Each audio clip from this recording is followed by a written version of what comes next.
So I've been in corporate for about 15 years. In the beginning, it was rough. When I tell you it was rough, I mean from the bottom to the top. I'm in HR every other week about my attitude and just my unprofessionalism because I was young, and I went in there very defensive, and you really couldn't tell me nothing. I'm here to do my job. F you, I'm out. When an employee come to me on 10, I took it to a 20 in the break room, okay? I'm surprised I lasted this long.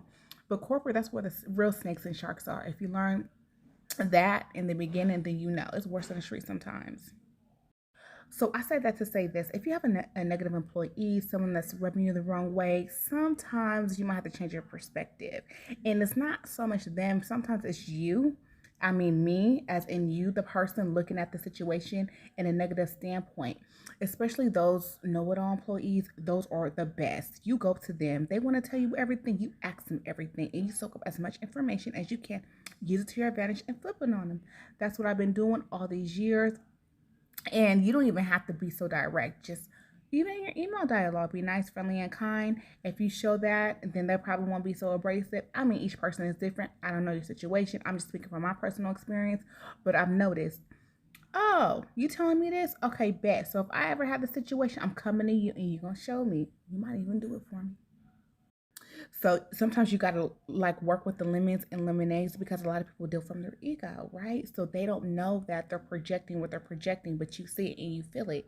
So you don't match that. You don't match that. You got to be, and it takes practice.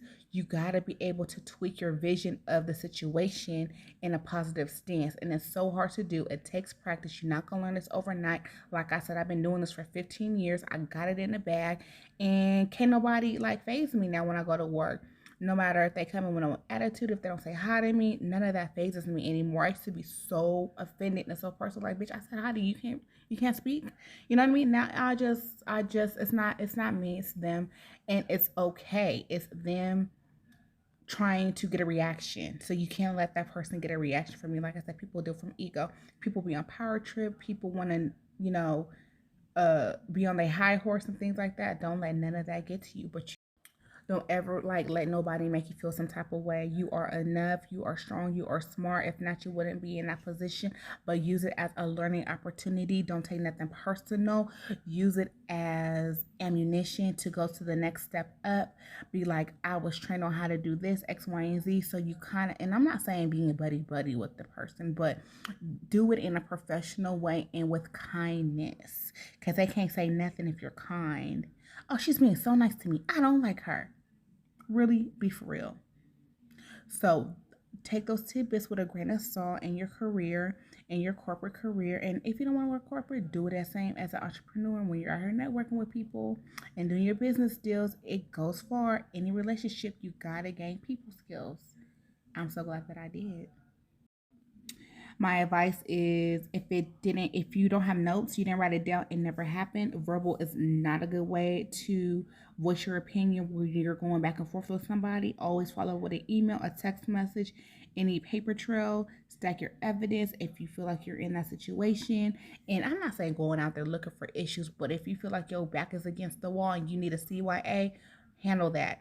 Do you an Excel spreadsheet with dates, times, and incidents, who was around, what happened in very much detail, and keep a log. If you have a troublesome employee around you, I've done that several times and it benefited for me because sometimes words can be misconstrued over text message and emails, and you can really express how you feel when you do have a meeting or not meditation mediation with your HR representative or whatever. And also asking for help. Like, I have an issue, they're there to help you. HR is there to assist employees in the business. But you should have like an employee handbook. It should be some type of team of employee liaison team or something. I don't know. Every corporate's different. But yes. And now I'm to the point to where I don't care. You're not gonna make me get to that point. I'm grown from that and I'm not going back. I don't care what you say or what you do. I know my job and I do it well. And it's always good to have a support system. Hopefully your leadership supports you. Hopefully you have someone in your department that supports you. Having a support system goes a long way as well. And you're not crazy. You're not crazy. You're entitled to your feelings as a human being. But at the same time, don't ever feel like you are stuck in a situation to where you can't get out of at work. Nobody wants to work like that. Nobody wants to live like that. And last but not least, leave the organization. You have options out there. Go get them.